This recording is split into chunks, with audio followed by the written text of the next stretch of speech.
ಇವೆಲ್ಲ ಈ ದೌರ್ಜನ್ಯ ಎಲ್ಲ ಈ ದುರಾಂಕಾರ ಬಿಟ್ಟು ಸೇವೆ ಮಾಡಕ್ ಬಂದವರೆ, ಪ್ರಾಮಾಣಿಕ ಸೇವೆ ಮಾಡ್ಲಿ. ದೊಡ್ಡದ ಮೋಹನ್ ಕುಮಾರ್ ದೇವ್ ದೊಡ್ಡದು ಅಂತ ಹೇಳ್ಬಿಟ್ರಲ್ಲ ಸರ್, ಅಂತ ದೌರ್ಜನ್ಯ ನನಗೆ ಎಷ್ಟರಿ ಮಾಡಿದ್ರಿ ಸರ್ ನೀವು. ಈ KDB ವೆಕ್ಕರಾದ್ಮೇಲೆ ಕಾಂಗ್ರೆಸ್ MLA ಬಂದ್ಮೇಲೆ KDB ರೈತರ ವಿಚಾರದಲ್ಲಿ, ರೈತರು ಮಾಡೋ ಕೆಲಸದಲ್ಲಿ ಸುಮಾರು ಸರಿ 100 ಸರಿ ಪೊಲೀಸರು ಬಂದಿರ್ಬೇಕು ಸರ್. ಪ್ರತಿ ಸಾರಿ ಪೊಲೀಸ್ ಏನ್ ಸಾರಿದ್ರ ಅಂತ. ಈ ರಾಜಕೀಯ ವ್ಯವಸ್ಥೆ ಹೆಂಗಾಗ್ಬಿಟ್ಟೈತೆ ಅಂದ್ರೆ, ಈ MLA ಪ್ರತಿಷ್ಠೆ, ಗೋವಿಂದರಾಜು ಸ್ವಾರ್ಥ. KDB ರೇಟ್ ಜಾಸ್ತಿ ಮಾಡ್ಸಕ್ ಆಗ್ಲಿಲ್ಲ ಅಂದ್ಮೇಲೆ ಇವರು KDB ಕೆಲಸ ತಗೊಳಕ್ ಅರ್ಹರ ಸರ್. ಇವರು ಕುಮಾರಸ್ವಾಮಿ ಇರುತ್ತೆ ಕರ್ಕೊಂಡೋಗಿ ಎಕರೆಗೆ 15 ಲಕ್ಷ ಜಾಸ್ತಿ ಆಯ್ತು ಸರ್. ಒಂದ್ ಎಕರೆಗೆ 15 ಲಕ್ಷ ಆದ್ರೆ 850 ಎಕರೆ ಎಷ್ಟಾಯ್ತು ಸರ್? ಇವ್ರ ಹತ್ರ ಭಿಕ್ಷೆ ಬಿಡ್ದಂಗೆ ಬಿಡ್ದಲ್ಲ ಸರ್. ನಾನು ದುಡ್ದಿಲ್ವಾ ಸರ್? ಏನ್ ಮಾಡಿದೀನಿ ನಾನು? ಗೋವಿಂದರಾಜು ಮನೆ ಹತ್ರ ಹೋಗ್ಬೇಕು, ಗೋವಿಂದರಾಜು ಮತ್ತೆ ಕೂತ್ಕೊಂಡ್ರೆ ಆಯಪ್ಪಂಗೆ ಒಳ್ಳೇದು ಅನ್ಸಿದ್ರೆ ಮಾತ್ರ ಮಾಡೋದು. ಏನ್ ಸರ್ ಈ ತರ ದ್ವೇಷ ರಾಜಕಾರಣ? ರಂಗೋಲಿ ವಿಚಾರಕ್ಕೆ ಇಷ್ಟೊಂದು ಹೇಳ್ಬಿಟ್ರಲ್ಲ ಅವರು. ನನಗೆ ಸುಮಾರು ನೋವು ಕೊಟ್ಟಿದ್ದೀರ ಸರ್ ನೀವು. ಏನ್ ಕಾರಣ? ನಿಮ್ಮ ಹತ್ರ ಏನ್ ಮಾಡಿದೀನಿ ನಾನು? ನಿಮ್ಮ ಹತ್ರ ಏನ್ ಇಸ್ಕೊಂಡಿದ್ದೀನಿ? ಪ್ರಾಮಾಣಿಕ ಕಾರ್ಯಕರ್ತೆಗೆ ಬೆಲೆ ಇಲ್ವಾ ನಿಮ್ಮ ಹತ್ರ? ನನ್ನ ತಮ್ಮ ಇದು ಎಲೆಕ್ಷನ್ ಟೈಮಲ್ಲಿ MP ಎಲೆಕ್ಷನ್ ಅಲ್ಲಿ, MLA ಎಲೆಕ್ಷನ್ ಅಲ್ಲಿ ನನ್ನ ತಮ್ಮದೊಂದು ಹೋಟ್ಲಿದೆ. ಆ ಹೋಟೆಲ್ ಲಕ್ಷಾಂತರ ರೂಪಾಯಿ ಊಟ ಕೊಟ್ಟಿದ್ದೆ ಸರ್. ಈಗ ನನಗೂ ನನ್ನ ತಮ್ಮಂಗೂ ದ್ವೇಷ ಬೆಳಿ ಸರ್. ಇದು ರಾಜಕೀಯನ ಸರ್? ಪಕ್ಷ ಇಲ್ದಾಗ ಗೋವಿಂದರಾಜು ಬಂದು ಒಂದು ಪಬ್ಲಿಕ್ ಫಂಕ್ಷನ್ ಅಟೆಂಡ್ ಮಾಡಲಿಲ್ಲ, ಒಂದು ಸಂಘಟನೆ ವಿಚಾರದ ತಲೆ ಕೆಡಿಸ್ಕೊಳ್ಳಿಲ್ಲ, ಒಂದು ಸಾರ್ವಜನಿಕ ಕಂಪ್ಲೇಂಟ್ ಆಯ್ತು, ಸಮಸ್ಯೆ ಆಯ್ತು ಬಂದು ತಲೆ ಕೆಡಿಸ್ಕೊಳ್ಳಿಲ್ಲ. ಇವತ್ತು ಪಕ್ಷ ಬಂತು ಅಂದ್ಬಿಟ್ಟು ಎಲ್ಲಾ ವಿಚಾರದಲ್ಲೂ ಅವರೇ ಸುಪ್ರೀಂ. MLA ಬಗ್ಗೆ ಹೇಳ್ಬೇಕು ತುಂಬಾ ಇದೆ ಸರ್. ಇನ್ನು ನನಗೊಂದು ಸ್ವಲ್ಪ ಒಂದು 2 ನಿಮಿಷ ಟೈಮ್ ಸಿಕ್ಕಿದ್ರೆ ಇನ್ನೂ ಕೆಲವು ಪಾಯಿಂಟ್ಗಳು ತುಂಬಾ ಇದೆ ಸರ್. ನಾನು ಒಬ್ಬ ಕಾಂಗ್ರೆಸ್ ಕಾರ್ಯಕರ್ತ. ನನ್ನ ಹೆಸರು ರಾಘವೇಂದ್ರ ಅಂತ ಹೇಳಿ, ಮಾಚನಹಳ್ಳಿ, ಸೋಂಪುರ ಹೋಬಳಿ, ರಕ್ಷಣಾ ವೇದಿಕೆ ತಾಲೂಕು ಅಧ್ಯಕ್ಷ ಸರ್. ನಾನು ಮತ್ತು MLA ಮತ್ತು ನಮ್ಮ ಸೋಂಪುರ ಹೋಬಳಿ ಗೋವಿಂದರಾಜು ಬಗ್ಗೆ ನಾನು ಮಾತಾಡೋಕ್ಕೆ ಬಂದಿದ್ದೀನಿ. ನಾನು ಕಷ್ಟಪಟ್ಟು ಶ್ರಮಪಟ್ಟು ನಾನು ದುಡಿಮೆ ಮಾಡಿ ಪಕ್ಷಕ್ಕೋಸ್ಕರ ದುಡ್ದಿದ್ದಕ್ಕೋಸ್ಕರ ನನಗೊಂದು ಗೌರವ ಇಲ್ದಲೆ, ಬೆಲೆ ಇಲ್ದಲೆ, ನಮ್ಮ ಕೆಲಸ ಕಾರ್ಯಗಳು ಏನೂ ಅವರು ಇದು ಮಾಡ್ದಲೆ ನಮ್ಮಲ್ಲಿ ಇವತ್ತು ದ್ವೇಷನ ಹುಟ್ಟಾಕಿ ಹೋಗಿದ್ದಾರಲ್ಲ ಇವರು. ಅದಕ್ಕೋಸ್ಕರ ನಾನು ನಿಮ್ಮ ಹತ್ರ ಹಂಚ್ಕೊಳ್ಳೋಕೆ ಬಂದಿದ್ದೀನಿ. ಮತ್ತು ಈ ವಿಚಾರ ಮೊದಲನೇದಾಗಿ, ನಿನ್ನೆ ಭಾರತೀಯಪುರದ ರಂಗೋಲಿ ವಿಚಾರದಲ್ಲಿ MLA ಅವರು ಮಗು ಥರ ಹೇಳ್ತಾ ಇದ್ರು, ಮೋಹನಣ್ಣ ನಾನು ಹಂಗೆ ಹಿಂಗೆ ಅಂತ. ನಾನು ಕಾಂಗ್ರೆಸ್ ಪಕ್ಷಕ್ಕೆ ಪ್ರಾಮಾಣಿಕವಾಗಿ ತನು ಮನ ಧನ ಎಲ್ಲ ರೀತಿಯಲ್ಲೂ ಕಾಂಗ್ರೆಸ್ ಇಲ್ದಾಗಲೂ ಸಹ ನಾನು ಲಕ್ಷಾಂತರ ರೂಪಾಯಿ ಖರ್ಚು ಮಾಡ್ಕೊಂಡು ನಾನು ಸಂಘಟನೆ ಎಲ್ಲ 100 ಲೀಡರ್ಗಳು ಗುರ್ಸ್ಕೊಂಡು ನಾನು ಕಾಂಗ್ರೆಸ್ ಪಕ್ಷದಲ್ಲಿ ಪ್ರಾಮಾಣಿಕವಾಗಿ ಕೆಲಸ ಮಾಡಿದ್ದೀನಿ ಸರ್. ನಾನು ಏನಾದರೂ ಒಂದು ಸಣ್ಣ MLA ಹತ್ರ ಆಗಲಿ, ಇಲ್ಲ ಗೋವಿಂದರಾಜು ಹತ್ರ ಆಗಲಿ, ಒಂದು ಯಾವುದನ್ನ ತಿದ್ದುಪಡಿ, ಇಲ್ಲ ಒತ್ತುವರಿ, ಇಲ್ಲ ಕಾಂಟ್ರಾಕ್ಟು, ಯಾವುದಾದ್ರೂ ಒಂದು ಏನಾದರೂ ಒಂದು ಅವ್ರ ಹತ್ರ ನಾನು ಸ್ವಂತಕ್ಕೆ ಏನಾದರೂ ಕೇಳಿದರೆ ಅವರು ನಾನು ದ್ವೇಷ ಮಾಡಲಿ ಸರ್.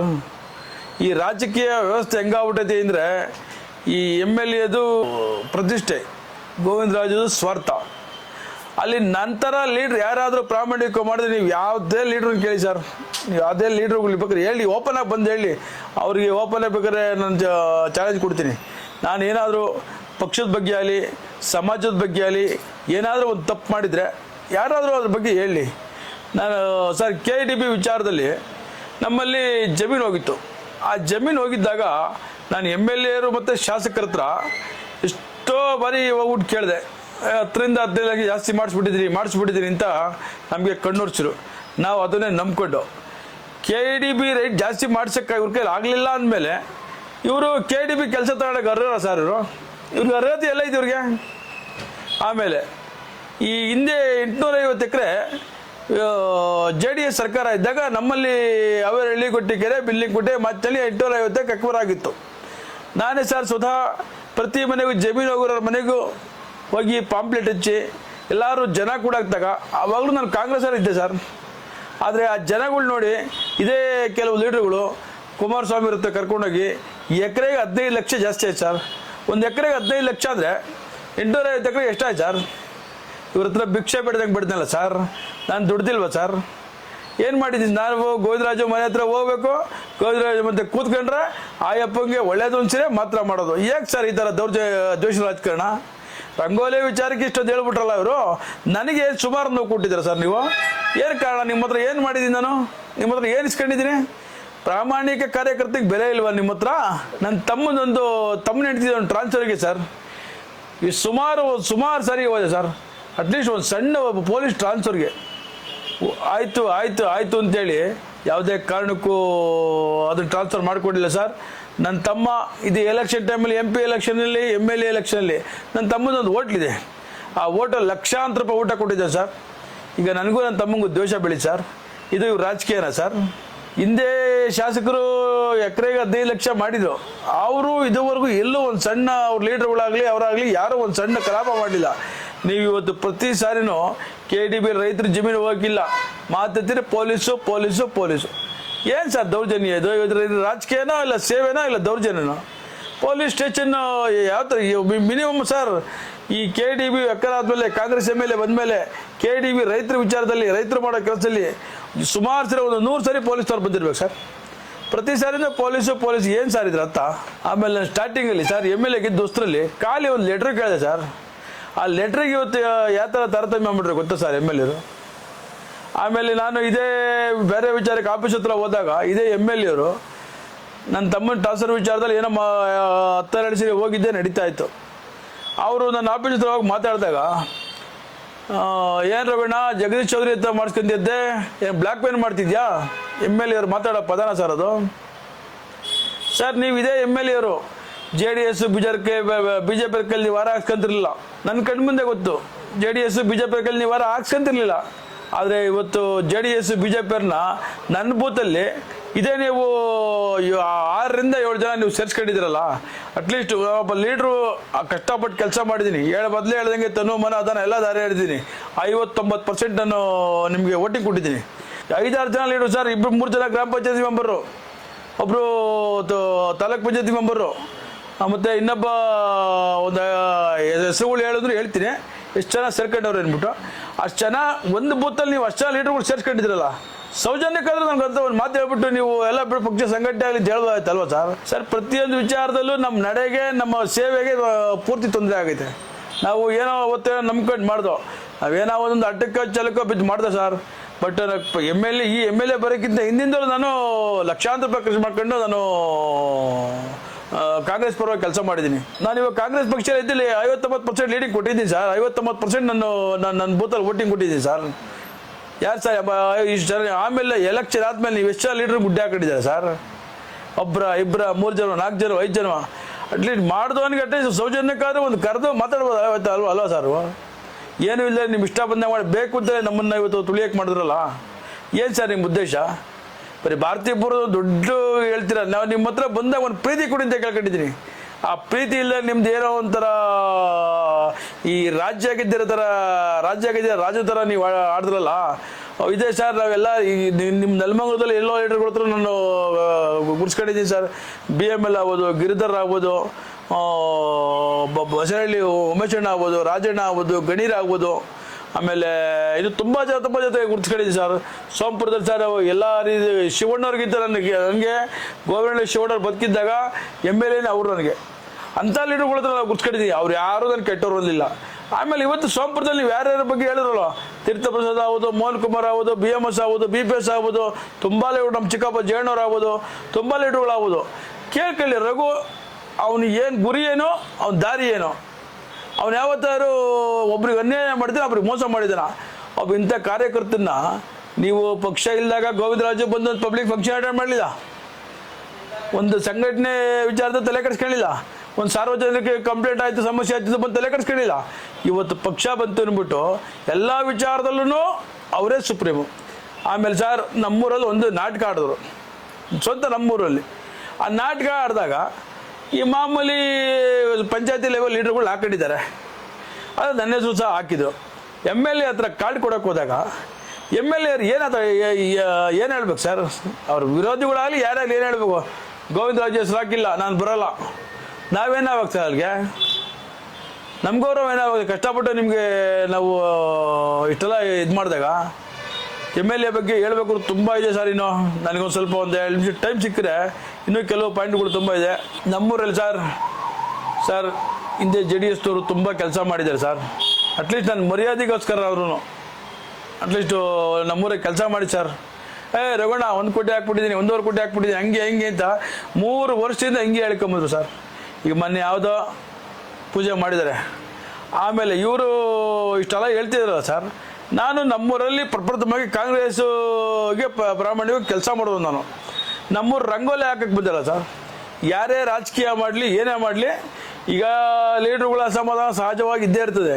ಅದನ್ನು ಸರಿದೂಸ್ಕೊಂಡು ಸರಿಪಡಿಸ್ಕೊಂಡು ಹೋಗ್ಬೇಕಾಗಿರೋದು ಒಬ್ಬ ಲೀಡ್ರ್ ಕೆಲಸ. ಆದರೆ ಇವರು ಏನೋ ನಾನು ಯಾವುದೋ ತಿಂದುಬಿಟ್ಟಿದ್ದೀನಿ ಹೊಡ್ಕೊಂಬಿಟ್ಟಿದ್ದೀನಿ ಅನ್ಕೊಂಡು ನನ್ನ ಮೇಲೆ ಯಾವ ರೀತಿ ದ್ವೇಷ ಮಾಡಿದ್ರು ಇವರು. ರಂಗೋಲಿ ಹಾಕಕ್ಕೆ ಬಂದಾಗ ನಮ್ಮೂರಲ್ಲಿ ಯಾರು ಪಕ್ಷದ ದುಡ್ಡು ತಿಂದು ಯಾರು ಮಜಾ ಮಾಡಿದ್ರು ಅವ್ರಿಗೆ ನೀವು ಕುಮ್ಮ ಕೊಟ್ಟು ನೀವು ಅವತ್ತು ರಂಗೋಲಿ ಹಾಕ್ಸಿದ್ರ. ನಾನು ಒಬ್ಬ ಲೀಡ್ರನ್ನ ಕೇಳಿದ್ಕೆ, ಏನ್ರಿ ಇದೆಲ್ಲ ಅನ್ಯಾಯ ಅಲ್ವಾ, ನೀವು ಎಲ್ಲಿದ್ರಿ ಅಂತ ಕೇಳಿದ್ಕೆ, ಬಕೆಟ್ ಇಡ್ರಿ ರಾಜಕಾರಣವ್ರಿಗೂ ಅಂತ ಒಬ್ಬ ದೊಡ್ಡ ಲೀಡ್ರ್ ಹೇಳ್ದ. ಬೇಕು ಅಂದರೆ ಮುಂದೆ ಹೆಸರು ಹೇಳ್ತೀನಿ ಅವ್ರದ್ದು. ಅವತ್ತು ಸರ್ ನನ್ನ ಮನಸ್ಸಲ್ಲಿ ಎಷ್ಟು ನೋವಾಗಿರ್ಬೇಕು ಸರ್. ಅವತ್ತು ನಮ್ಮೂರಲ್ಲಿ ನೀವು ಯಾರನ್ನ ಕೆಲ್ಸಕ್ಕೆ ಬರೋದು ಕರ್ಕೊಂಬಂದು ರಂಗೋಲಿ ಹಾಕ್ಸಿದ್ರ. ನಾನು ಅವತ್ತು ಅಷ್ಟೆಲ್ಲ ಕಷ್ಟಪಟ್ಟು ನಿಮಗೆ 50-90% ಲೀಡಿಗೆ ಕೊಟ್ಟಿದ್ದೀನಲ್ಲ, ಸೌಜನ್ಯಕ್ಕಾದ್ರೂ ಏನೋ ತಪ್ಪಾಗಿರ್ತದೆ ಲೀಡ್ರುಗಳಲ್ಲಿ. ಆಯಿತು, ಅವ್ರದ್ದೇ ಸರಿ, ನಂದೇ ತಪ್ಪಿಲ್ಲ ಅನ್ಕೊಂಡ್ರೆ ಲೀಡ್ರುಗಳ್ನ ಒಂದುಗೂಡಿಸ್ಬಿಟ್ಟು ನೀವು ನಮ್ಮೂರು ರಂಗೋಲಿ ಹಾಕ್ಬೇಕು, ದ್ವೇಷ ಬೆಳೆಸ್ಬೇಕು ಹೇಳಿ ಸರ್. ದ್ವೇಷ ಅನ್ನೋದು ಅವತ್ತು ಉಟ್ಕೊಂಡು ಸರ್ ನಮ್ಮೂರಲ್ಲಿ. ಸರ್ ನಾನು ಬುದ್ಧ ಬಸವ ಅಂಬೇಡ್ಕರ್ ಸಿದ್ಧಾಂತ ಮೈ ಗುಡ್ಸ್ಕೊಂಡಿರೋದಕ್ಕೆ ಇವತ್ತು ಒಂದು ಏನು ಸಮಸ್ಯೆ ಆಗಿದಂಗೆ ನಾವು ನಡ್ಕೊಂಡು ಹೋಗ್ತಾ ಇದ್ದೆ. ನಾವೇನಾದರೂ ಮೊದಲ ದಾರಿ ನಾನೇನಾದರೂ ತುಳಿದ್ರೆ ಬೇರೆ ಥರನೇ ಆಗುತ್ತೆ ಸರ್. ಇವೆಲ್ಲ ಈ ದೌರ್ಜನ್ಯ ಎಲ್ಲ ಈ ದುರಾಂಕಾರ ಬಿಟ್ಟು ಸೇವೆ ಮಾಡಕ್ಕೆ ಬಂದವರೆ ಪ್ರಾಮಾಣಿಕ ಸೇವೆ ಮಾಡಲಿ. ದೊಡ್ಡದಾಗ ಮೋಹನ್ ಕುಮಾರ್ ದೇವ್ ದೊಡ್ಡದು ಅಂತ ಹೇಳ್ಬಿಟ್ರಲ್ಲ ಸರ್, ಅಂಥ ದೌರ್ಜನ್ಯ ನನಗೆ ಎಷ್ಟೇ ಮಾಡಿದ್ದೀರ ಸರ್ ನೀವು. ನಾನು ಏನು ಮಾಡಿದ್ದೀನಿ ಸರ್ ನಿಮ್ಮ ಹತ್ರ? ಇವೆಲ್ಲ ನಿಮ್ಮ ತಪ್ಪಲ್ವಾ? ನಮ್ಮೂರು ರಂಗೋಲಿ ಬಿಟ್ಟು ತಪ್ಪಲ್ವಾ ಸರ್? ನಾನು ನಮ್ಮ ಎಲ್ಲರ ತಾಯಿ ಅವ್ರವ್ರ ತಾಯಿ ಅವ್ರಿಗೆ ಗ್ರೇಟೆ, ನನ್ನ ತಾಯಿ ನನಗೆ ಗ್ರೇಟೆ. ಆದರೆ ಸರ್ ನಮ್ಮ ತಾಯಿ, ನಾನು ಇವ್ರ ಎಲೆಕ್ಷನ್ ಟೈಮಲ್ಲಿ ನಮ್ಮ ತಾಯಿ ಒಬ್ಬರು ಎಷ್ಟು ಜನಕ್ಕೆ ಅನ್ನ ಹಾಕಿದ್ರೆ ಗೊತ್ತಾ? ಅಂಥದ್ದು ಅವತ್ತು ನಮ್ಮ ತಾಯಿ ಕಣ್ಣಲ್ಲಿ ನೀರು ಹಾಕ್ಸಿರಿ ಸರ್. ಅವತ್ತು ನಮ್ಮ ತಾಯಿ ಕಣ್ಣಲ್ಲಿ ನಮ್ಮ ತಾಯಿ ನೀರು ಹಾಕಿರಿ ಸರ್. ಇದು ರಾಜಕೀಯನ ಸರ್? ಇದು ನಮ್ಮ ತಾಯಿ ಇವತ್ತರ ಥರ ಅಫಿಷಿಯಲ್ ಅಲ್ಪಡೇಶ್ ಅಲ್ಲ ಸರ್. ನಮ್ಮ ತಾಯಿ ರಿಯಲ್ ಅಲ್ಪಡೇಶ್ ಅನ್ನದಾತೆ. ನಮ್ಮ ಸುತ್ತಮುತ್ತ ಹಳ್ಳಿಲಿ ಕೇಳ್ರಿ, ಅಂತ ತಾಯಿ ಕಣ್ಣಲ್ಲಿ ನೀರು ಹಾಕ್ಸಿದ್ರಲ್ಲ. ಅವ್ರು ನಮ್ಮ ತಾಯಿ ಕಣ್ಣಲ್ಲಿ ನೀರು ಹಾಕಿರೋ ನನ್ನ ಮನಸ್ಸಿಗೆ ಎಷ್ಟು ನೋವಾಗಿರ್ಬೇಕು ಸರ್. ನಾನು ಅವತ್ತು ರಂಗೋಲಿ ಬಿಡೋ ಜಾಗಕ್ಕೆ ಓದ್ತಿದ್ದೆ ಸರ್, ಅದೇ ನಮ್ಮ ತಾಯಿ ನನ್ನ ಗಡ್ಡ ಹಾಕಿರಿ ಸರ್. ಇವತ್ತು ನೀವು ಮಾಡ್ದನ್ನ ಬಿಟ್ಟು ಮಾಡ್ದಿದ್ದವ್ರು ಸೃಷ್ಟಿ ಮಾಡಿದಿರಲ್ಲ, ಇದು ದ್ವೇಷ ಉದ್ಭವ ಆಗೋದು ಆಗಲ್ವಾ? ನೀವೇ ಹೇಳ್ರಿ. ಇದು ಈ ಥರ ರಾಜಕೀಯ ಇವ್ರು ಮಾಡ್ತಾವ್ರೆ. ಏನೋ ದೊಡ್ಡದಾಗಲ್ಲೇನೋ ಮೋಹನ್ ಕುಮಾರ್ದು ಒಂದು ಇವ್ರಿಗೆ ಅಸಮಾಧಾನ ದೊಡ್ಡದೊಂದು ಎತ್ತ ಹೇಳ್ತಾರೆ. ನನಗೆ ಎಷ್ಟು ನೋವಾಗಿರ್ಬೇಕು ಸರ್. ಪ್ರಾಮಾಣಿಕ ನಿಮ್ಮ ಹತ್ರ ಏನೂ ಇಲ್ದಂಗೆ ನೀವು ಕಾಂಗ್ರೆಸ್ ಇಲ್ದಾಗೂ ನಾನು ದುಡ್ದಿರೋನು, ಕಾಂಗ್ರೆಸ್ ಇಲ್ದಾಗೂ ನಾನು ದುಡ್ಡು ಖರ್ಚು ಮಾಡಿರೋನು. ಇದೇ ಸರ್ JDS ಸರ್ಕಾರ ಇದ್ದಾಗ ವೀರಪ್ಪ ಮೇಲೆ ಕರೆಸ್ಬಿಟ್ಟು ನಾನು ಫ್ಲಾಗ್ ಹಾರಿಸ್ತೀನಿ ಸರ್. ನಮ್ಮದು ಒಂದು ರಾಜ್ಯೋತ್ಸವ ವಿಚಾರದಲ್ಲಿ ನಾನು ಒಂದು ಆಟೋ ಸಂಘದ ವಿಚಾರಕ್ಕೆ ನ್ಯಾಯಕ್ಕೋಸ್ಕರ ನ್ಯಾಯ ಸಿಗಲಿಲ್ಲ ಅಂತ ಬಂದೆ. ಬಟ್ ಇವತ್ತು ನನಗೆ ವಿಶ್ವಾಸ, ಪ್ರೀತಿ, ವ್ಯವಹಾರ ಎಲ್ಲ JDS BJP ಅವ್ರು ಯಾರ ಮಾತು ಕೇಳ್ದಂಗೆ ಬಂದು ನಾನು ಇವತ್ತು ನನ್ನ ಒಂದು ಚಾಲೆಂಜ್ಗೋಸ್ಕರ ನೀವು ಮಾಡಿದ್ನಲ್ಲ. ಇವತ್ತು ಗೋವಿಂದರಾಜು ಇಲ್ಲ ಉಮಾದೇವಿ ಕಡೆಗೆ ಮಾಡಿದ್ದ, ಆ ಕಡೆಗೆ ಮಾಡಿದ್ದ, ಈ ಕಡೆಗೆ ಮಾಡಿದ್ದ ಅಂತ ಅವ್ರು ಏನು ಹೇಳಿದ್ದು ಅದೇ ವಾಕ್ಯ. ಇವತ್ತು JDS ಅಲ್ಲಿ ಸರ್, ನಾನು JDS ಆಗಿದ್ದು ಬಂದನು. JDS ಎಲ್ಲ ಲೀಡರ್ಗಳಿಗೂ ಬೆಲೆ ಇದೆ. ಆದರೆ ಇಲ್ಲಿ ಗೋವಿಂದರಾಜು ಲೀಡರ್ ಬಿಟ್ಟರೆ ಬೇರೆ ಯಾರಿಗೂ ಇಲ್ಲ. ಇವ್ರಿಗೆ KDB ರೈಟ್ ಜಾಸ್ತಿ ಮಾಡ್ಸೋಕ್ಕಾಗಲಿಲ್ಲ ಅಂದಮೇಲೆ KDB ಕೆಲಸ ತಗೊಳ್ಳೋದು ನ್ಯಾಯನ ಸರ್ ಇವರು? ಇದೇ ಶ್ರೀನಿವಾಸ ಮೂರ್ತಿ ಹೇಳ್ದಲ್ಲ 8 ಎಕರೆ ಮಾಡ್ಸಿದ್ರು ಅಂತ. ಅವತ್ತು ಏನೋ ಒಂದು ಸಮಸ್ಯೆ ಆಗಲಿಲ್ಲ. ಇವತ್ತು ದೌರ್ಜನ್ಯ ಮಾಡ್ತಿದ್ದೀರ ನೀವು. ಮಾತಾಡ್ತೀರಿ ಪೊಲೀಸು. ಎಷ್ಟು ದಿವಸ ಸರ್ ದೌರ್ಜನ್ಯ? ಯಾವತ್ತು ಇನ್ನೊಬ್ರು ಮನ್ಸಿಗೆ ನೋವು ಕೊಟ್ಟು, ಪ್ರಾಮಾಣಿಕರಿಗೆ ಮನ್ಸಿಗೆ ನೋವು ಕೊಟ್ಟು ರಾಜಕೀಯ ಮಾಡೋದು ಇದು ರಾಜಕೀಯ ಅಲ್ಲ ಸರ್. ಅದು ರಾಜಕೀಯ ಏನಾದರೂ ಸೇವೆ. ನಾನು ಇವತ್ತು ನನ್ನ ಸೇವೆನ ಒಂದು ಸಮಾಜ ಸೇವೆಯಲ್ಲಿ ಗುರ್ಸ್ಕೊಂಡು ಸಮಾಜ ಸೇವೆ ಪ್ರಾಮಾಣಿಕ ಮಾಡ್ತಾ ಇದ್ದೀನಿ. ನಾನು ಏನೋ ನಿಮ್ಮ ಹತ್ರ ಅಡಿಟ್ ಆಗಿದೆ, ಏನೋ ನಿಮ್ಮ ಹತ್ರ ಏನೂ ಕೈ ಚಾಚರ ಇದ್ದಾಗ ಇಂಥ ಲೀಡ್ರಿಗೆ ಅನ್ಯಾಯ ಆಯಿತು ಅಂದಾಗ ಇದು ಎಷ್ಟರ ಮಟ್ಟಿಗೆ ನ್ಯಾಯ? ಯಾರ್ಯಾರು ಲೀಡ್ರು ನೀನು ಮಾತು ಕೇಳ್ತಿದ್ಯಾ? ಗೋವಿಂದರಾಜು ಯಾರ್ಯಾರು ಲೀಡ್ರ್ ಮಾತು ಕೇಳ್ತಾರೆ? ಯಾರ್ಯಾರು ಒಳಿಕೆ ಹಾಕೊಂಡವ್ರೆ? ಯಾರ್ಯಾರು ಕೆಲಸ ಮಾಡ್ತಾರೆ? ನನ್ನ ಮೇಲೆ ಇಷ್ಟು ದ್ವೇಷ ಮಾಡೋಕ್ಕೆ ಕಾರಣ ಏನು ಅಂತ ಹೇಳಿ ಸರ್. ಅವ್ರು ಯಾರು ನಿಜವಾದ ಲೀಡ್ರ್ ಆಗಿದ್ರೆ, MLA ಆಗಲಿ ಗೋವಿಂದರಾಜು ಆಗಲಿ, ರಘು ಇಂಥ ತಪ್ಪು ಮಾಡೋನೆ, ಅದರಿಂದ ನಾವು ದ್ವೇಷ ಮಾಡ್ತಿದ್ವಿ ಅಂತ ಹೇಳಿ ಸರ್. ಹೇಳೋಕ್ಕೆ ತುಂಬ ವಿಚಾರ ಇದೆ. ಮುಂದಿನ ಇದರಲ್ಲಿ ನಾನು ಇನ್ನೂ ಹೆಚ್ಚಿಂದ ಮಾತಾಡ್ತೀನಿ ಸರ್.